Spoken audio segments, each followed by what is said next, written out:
Donc merci, et merci d'abord à vous tous pour tout ce que vous faites, parce que c'est très important, et je pense qu'il y a rien dans l'hépatite C ne peut être fait sans vous, et on a besoin en fait des milieux associatifs, des SOS hépatite, de tous les groupes de malades pour faire pression en fait sur les pouvoirs publics de façon à ce qu'on puisse vraiment arriver d'une part au dépistage et à l'éradication.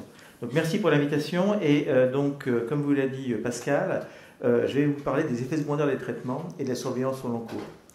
Alors, mes conflits d'intérêts, donc ça c'est connu, et on a des conflits d'intérêts parce qu'on a développé des choses.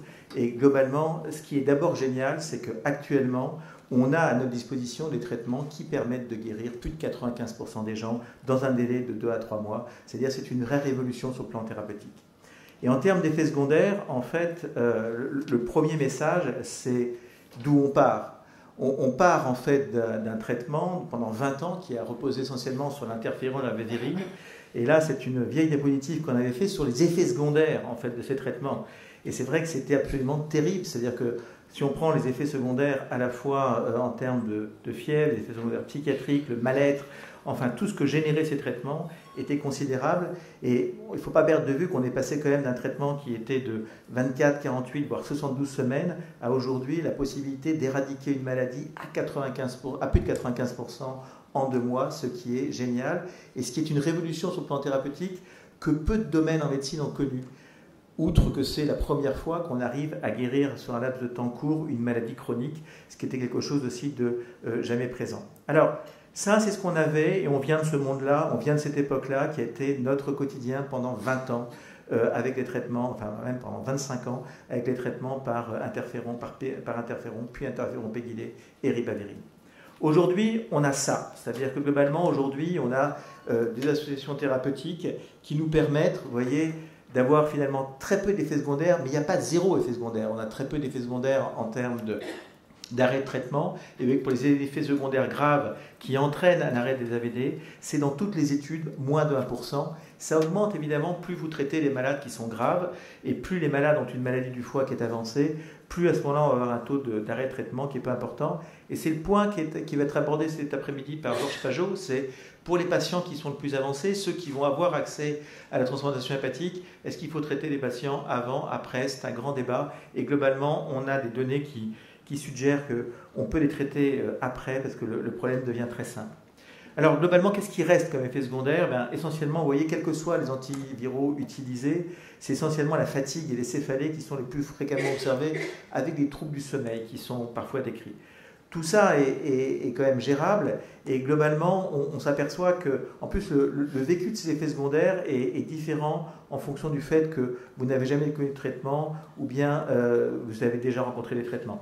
Et quand vous avez déjà rencontré les traitements avec l'interféron, très clairement, là, les choses sont évidemment beaucoup plus faciles parce que c'est une vraie révolution sur le plan thérapeutique. Mais il y a quand même des effets secondaires qui sont présents, et quand on regarde. Ça, c'était les essais thérapeutiques qui ont été menés dans toutes ces études. Et quand on regarde les effets secondaires dans la vraie vie, et ça, c'est la cohorte hépataire, la cohorte hépataire est quelque chose qui est très important parce que c'est une cohorte dans laquelle sont inclus plus de 12 000 patients qui ont l'hépatite C. Et ça nous permet vraiment, sur 10 ans, d'avoir des chiffres sur l'évolution de la maladie, sur le bénéfice de la maladie. Et c'est hyper important, non seulement pour la communauté scientifique, mais aussi pour les pouvoirs publics, de façon à pouvoir montrer quel est le bénéfice que l'on obtient avec ces traitements et par la guérison. Ça, c'était les résultats avec Sofosbuvir, les premiers traitements qui ont été faits, à l'époque où il y avait encore une priorisation du traitement en faveur des patients qui étaient les plus avancés dans leur maladie hépatique. Et vous voyez que malgré le fait qu'on s'attache à ces patients les plus graves, eh bien, il y avait des effets secondaires de grade 2, c'est-à-dire significatifs, chez à peu près 10% des patients avec 5 décès. Donc, une efficacité qui était bonne, avec une tolérance qui était bonne à la population plus sévère. Et quand on passe toujours avec la même cohorte hépataire sur les traitements modernes, c'est-à-dire par exemple Sofled, en France, plus de 1200 patients qui ont reçu ce traitement, vous voyez qu'on a plus de 95% de réponses, 97% chez les patients pré-traités, 94% chez les patients cirrhotiques. Et quand on s'intéresse aux effets secondaires, vous voyez que les effets secondaires, là aussi, sont tout à fait minimes. Et si on se focalise simplement sur le nombre de patients qui ont arrêté le traitement, dû à ces effets indésirables, c'est 2% des patients. Donc globalement, une tolérance qui est excellente et avec très peu d'effets secondaires qui sont présents. Alors, si on regarde maintenant au niveau global sur toutes les malades d'hépataire, L'intérêt de ces cohortes, c'est aussi de pouvoir dépister des effets secondaires qui n'ont pas été dépistés dans les essais parce que les essais ont été conduits sur des populations qui étaient moins importantes. Et l'autre intérêt des patères, c'est qu'on a une population de patients qui n'a pas encore été traitée, et ça permet de comparer quels sont les effets secondaires entre ceux ou le devenir de ceux qui ont été ou qui n'ont pas été traités. Et vous voyez qu'en termes de décès, il y a 1,5% des patients non traités qui sont décédés et 1,6% des patients traités qui sont décédés. Et ce qu'on retrouvait, c'était des choses qu'on connaît, c'est-à-dire qu'il y a un certain nombre de tumeurs malignes qui sont présentes, d'affections hépatobiliaires, d'infections et d'atteinte cardiaque. Mais ce qui a été mis en évidence à travers la cohorte hépataire, c'est le problème des troubles du rythme, qui ne sont pas très fréquents, mais qui ont été observés notamment lorsque les gens prenaient de la cordarone. Et donc ça a conduit en fait à un warning et à une contre-indication entre l'association du sofosbuvir et de la cordarone. Et donc ça, c'est une découverte vraiment des données des patères et de la vraie vie qui ont permis de caractériser ces effets secondaires. Et c'est pour ça que c'est très important d'avoir des cohortes de suivi qui permettent de dépister et de rechercher ces effets secondaires. Il y a un point qui est rassurant dans cette cohorte, c'est qu'il y avait un signal qui avait été donné sur la survenue possible d'hypertension artérielle pulmonaire avec les antiviraux directs. Et vous voyez que en fait, ce signal, on ne le retrouve pas dans la cohorte hépataire, ce qui simplement signifie que ce signal, on l'a observé chez les patients les plus sévères qu'on a traités initialement, ceux qui avaient des cirrhoses avancées, et on sait que la cirrhose en elle-même peut être source d'hypertension artérielle pulmonaire. Donc en fait, c'est un petit signe qui n'a pas été retrouvé dans la cohorte, mais dont il faut tenir compte. La qualité de vie. La qualité de vie, ça c'est vraiment ce qui a été la grande modification et la grande révolution des antiviraux directs. Et là, on va parler de qualité de vie, non pas appréciée par les médecins, parce que ça c'est une mauvaise qualité de vie, mais celle rapportée par les patients, c'est ce qu'on appelle les Patients Reported Outcome, ce qu'ils appellent en abrégé, c'est PRO, Patients Reported Outcome. Et d'abord avec une étude française, l'étude qui était présentée par Denis sur l'Observatoire français des patients traités par sofosbuvir, avec dans la vraie vie, en dehors des centres de référence et par l'ensemble des hépatos, avec une efficacité qui est excellente. Mais vous voyez aussi un bénéfice en termes de diminution de la douleur, de l'inconfort, de la dépression, de l'anxiété, des activités usuelles qui sont plus faciles en fait dès qu'on commence à traiter les patients et dès qu'on arrive à une guérison. Donc vraiment, ça vient le reflet des bénéfices directs. Et ce qu'on a fait aussi, c'est qu'on a conduit une étude à partir des malades français qui avaient été traités dans les essais internationaux. Alors globalement, plus de 931 patients français ont bénéficié des études internationales.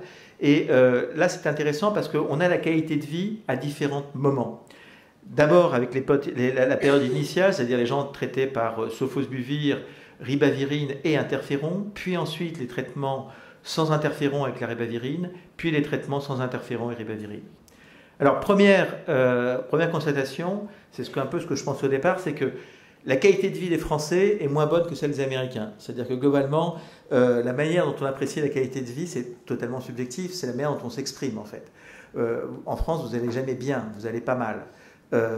C'est bien reflété à travers ces PRO. Donc, on a des PRO qui sont naturellement un peu moins bons. Et évidemment, ce qu'on voit dans ces études, c'est que même quand les gens étaient traités avec de l'interféron, on avait quand même une diminution de la qualité de vie sous traitement qui était restaurée évidemment avec la guérison. Et vous voyez qu'avec les traitements en bleu, les traitements par antiviraux directs, eh bien, on a constamment pendant le traitement une amélioration de la qualité de vie qui va évidemment perdurer après, quels que soient les domaines qu'on étudie, c'est-à-dire que ce soit la vitalité, l'activité physique, l'activité intellectuelle. Et ce qui est intéressant, c'est qu'en termes d'amélioration sous traitement, eh bien, les Français font comme les Américains, c'est-à-dire qu'ils s'améliorent de la même façon. Donc en termes de qualité de vie, les bénéfices sont là et c'est très clair qu'on arrive maintenant à avoir des traitements qui améliorent la qualité de vie, y compris pendant le traitement. Alors quels sont les bénéfices en fait de ces antiviraux directs en termes de bénéfices au long cours? Alors pour l'instant, c'est un peu trop tôt pour pouvoir avoir des données avec uniquement les antiviraux directs, mais je vais vous montrer ce dont on dispose déjà actuellement. Mais déjà, avec l'interféron et la ribavirine, ce qui avait été montré, et ça c'était bien montré à travers cette grande cohorte taïwanaise qui comprend plus de 12 000 patients traités et 24 000 non traités, vous voyez qu'il y a un bénéfice aussi bien en termes d'amélioration au niveau hépatique, mais aussi de façon extra-hépatique, que ce soit sur les maladies rénales, que ce soit sur la survenue d'accidents vasculaires cérébraux ou d'accidents vasculaires coronariens. On a un bénéfice évident à traiter les patients en termes extra-hépatiques. C'est-à-dire que ce n'est pas uniquement une maladie du foie, mais c'est aussi une maladie qui concerne d'autres organes. Et le fait d'être guéri de l'hépatite C fait que, globalement, on diminue notre risque d'avoir un accident cardiovasculaire ou d'avoir un accident ischémique cérébral ou d'avoir en fait une maladie rénale. En termes de bénéfices maintenant dans la vraie vie avec les antiviraux directs, on disposait peu de données sur les patients qui n'avaient pas de fibrose, les patients qui avaient vraiment très peu de lésions, parce que ces patients avaient peu d'accès au traitement en dehors des essais thérapeutiques. Et ce qu'on a regardé dans ce travail, c'est sur plus de 1400 patients qu'on avait traités dans les différents essais thérapeutiques et qui ont été suivis après guérison, on a regardé qu'est-ce qui se passe. Est-ce qu'il y a des signaux et est-ce qu'il se passe des choses particulières en termes de santé ou en termes d'événements intercurrents. La réponse, c'est que c'est très, très rassurant. C'est-à-dire que globalement, il ne s'est rien passé de particulier. Il y a 6 patients qui sont décédés de cause non hépatique. Il n'y a eu aucun cancer du foie observé dans le suivi de ces patients. Et il y a eu par contre 7 patients qui ont présenté une réinfection avec un nouveau virus, une recontamination. Mais le grand message de cette étude, c'est de dire que quand on a au départ très peu de lésions au niveau du foie, si on ne présente pas de comorbidité, c'est-à-dire si on n'a pas un surpoids, une consommation d'alcool, bien en fait à ce moment-là on n'a pas besoin d'avoir un suivi. Et notamment en termes de suivi par rapport au CHC, dans cette cohorte de patients qui n'ont pas de fibrose et pas de comorbidité, il n'y a pas de bénéfice à le faire. Est-ce qu'il peut se passer des choses au niveau lipidique? Alors là, il y a des petits signaux qui ont été donnés cette année au Congrès américain. Avec les traitements antiviraux directs, on modifie un peu notre profil lipidique et on peut avoir besoin éventuellement d'être mis sous statine. Et en termes de risque athérogène ou de risque coronaire, on a une petite augmentation pendant le traitement et au décours du traitement qui a tendance à diminuer par la suite. Donc c'est quelque chose qu'il faut surveiller. En termes de contrôle glycémique, eh bien là aussi le bénéfice est évident, c'est-à-dire que si vous guérissez d'hépatite C et que vous avez un diabète, eh bien globalement votre diabète va s'améliorer. Et là c'est un message de précaution, c'est-à-dire que vous pouvez avoir besoin éventuellement de réduire vos médicaments diabétiques et il faut se méfier de l'hypoglycémie que vous pouvez faire du fait de la guérison de la maladie. Donc là encore c'est un bénéfice qui est évident en termes de contrôle des co-affections et des comorbidités. Et en termes de diminution des événements cardiovasculaires et cérébrovasculaires, il y a cette étude américaine rétrospective qui a été aussi présentée, qui montre que globalement, quand vous êtes cirrhotique et que vous êtes traité et guéri par AVD, vous diminuez significativement votre risque d'événements cardiaques ou d'événements cérébrovasculaires dans votre suivi, avec un temps de suivi qui, pour l'instant, était 2 ans pour les patients traités par AVD et qui a été ajusté par rapport aux patients qui n'étaient pas traités. Pour les patients non cirrhotiques, en fait, le bénéfice n'existe que pour les événements cardiaques, pas encore pour les événements cardiovasculaires. Si on regarde maintenant le bénéfice quand on a une cirrhose et qu'on est guéri au stade de cirrhose, est-ce que ça veut dire que d'être guéri d'hépatite C veut dire qu'on n'a plus de maladie hépatique? Eh bien, malheureusement, à court terme, pas tout à fait. Et ça, c'est l'expérience allemande qui a montré que si vous guérissez d'hépatite C, ce qui est le cas en fait pour ces patients cirrhotiques dans plus de 90% des cas, eh bien, il persiste un petit risque d'événements hépatiques, et notamment à 1 an, vous voyez que le risque de rupture de varices œsophagiennes, d'acide, d'encéphalopathie ou de CHC perdure un petit peu, même si on pense que ce risque est diminué. Donc, ce qui veut dire en termes de message que quand on a une maladie évoluée du foie, quand je guéris, eh bien, il faut continuer à être surveillé parce que globalement, c'est important de pouvoir continuer à dépister d'éventuelles complications qu'on pourra prendre en charge et qu'on pourra traiter. Alors, en termes d'amélioration globale du pronostic, il y a eu une très belle cohorte qui a été présentée au dernier congrès américain il y a 15 jours, qui est la cohorte des vétérans américains. Les Américains ont un système hospitalier un peu particulier, qui est très peu efficace, mais qui est efficace dans une population qui sont les vétérans de la guerre, essentiellement de la guerre du Vietnam maintenant, puisque les autres sont à peu près tous morts, sauf la guerre de Corée. Et ils ont un suivi et une prise en charge un peu globale pour tous ces vétérans. Donc il y a plus de 62 000 patients qui ont été traités, soit par interféron, soit par antiviraux directs, seuls, soit par antiviraux plus interféron, et qui ont été suivis avec une durée de suivi de 2 à 18 ans, en moyenne 6 ans. Et ce qu'on montre évidemment dans cette étude, c'est que le fait d'être traité, d'être guéri d'hépatite C, quels que soient les traitements utilisés, fait qu'on diminue à la fois votre incidence, votre mortalité et votre incidence de CHC. Dans toutes ces études qui sont intéressantes, ça montre simplement que le fait d'être guéri, c'est mieux que de ne pas être guéri, de ne pas répondre et qu'on a un bénéfice clair à le faire. Et en fait, la vraie réponse, elle est donnée par hépatère, là encore, dans lequel on a l'avantage d'avoir une cohorte de patients dont une partie d'entre eux n'ont pas encore été traités ou n'avaient pas été traités au moment où on a fait l'analyse. Et ce que l'on montre, c'est que si vous regardez le nombre de patients qui ont présenté, qui sont morts, comme on a traité les patients les plus graves, le fait d'être traité par antiviraux directs en vert, eh ben, ça n'améliore pas votre mortalité. Mais ça, c'est si vous n'ajustez pas par rapport aux autres cofacteurs. Et par contre, quand vous ajustez par rapport aux autres cofacteurs, c'est-à-dire que vous considérez les individus qui sont comparables, eh bien à ce moment-là, c'est là où on démontre le bénéfice des antiviraux directs et clairement, on améliore la survie. Et ça a un impact, et cet impact, on l'a vu sur la liste de transplantation, c'est que, ça c'est la liste de transplantation américaine, vous voyez que sur les malades inscrits en liste, les patients atteints d'hépatite C représentaient la majorité des patients inscrits en liste avant l'arrivée des antiviraux directs, c'est-à-dire avant 2011 pour les premiers inhibiteurs de protéase. Et avec l'arrivée de ces premières molécules et ensuite des antiviraux directs, vous voyez que le nombre de patients transplantés pour l'hépatite C a diminué de façon considérable.